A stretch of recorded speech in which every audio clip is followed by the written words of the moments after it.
Emmanuel Macron évoque sans détour son équilibre intime avec Brigitte Macron. Constamment sollicité en raison de son statut de chef de l'État, Emmanuel Macron a toutefois confié qu'elle tenait à préserver son équilibre intime avec son épouse Brigitte. Financier en début de carrière, Emmanuel Macron a toujours eu de plus grandes ambitions. C'est en 2012 que ce dernier se rapproche du pouvoir lorsqu'il accepte la proposition de François Hollande d'entrer à l'Élysée en tant que secrétaire général adjoint de la présidence. 2 ans plus tard, la roue tourne et le trentenaire est nommé ministre de l'économie, de l'industrie et du numérique. Un poste dont il démissionnera en 2016 pour se consacrer cette fois-ci à un nouveau défi, celui de la course à la présidentielle. En 2017, Emmanuel Macron est élu président de la République, un nouveau statut avec lequel doit désormais composer sa femme Brigitte. Je suis l'épouse du chef de l'État, j'essaie au mieux d'honorer cette fonction qui m'est tombée dessus.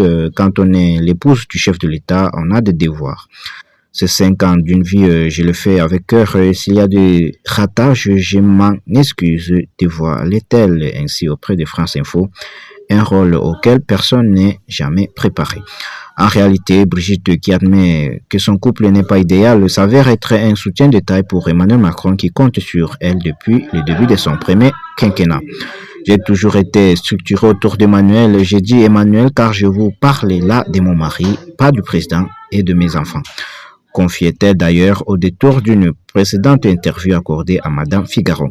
Si Emmanuel Macron en est là aujourd'hui, c'est aussi et surtout parce qu'il a la chance d'être épaulé par son épouse. En 2022, et alors qu'il s'est présenté de nouveau à l'élection présidentielle, le chef de l'État avait tenu à rendre un bel hommage à Brigitte. Interrogé sur la première personne à qui il penserait en cas de victoire, Emmanuel Macron n'a pas tardé à répondre. C'est évidemment à mes proches, à ma famille, à mon épouse qu'elles vont d'abord parce que dans ces aventures de vie, ces engagements de jour et nuit, vous engagez les vôtres.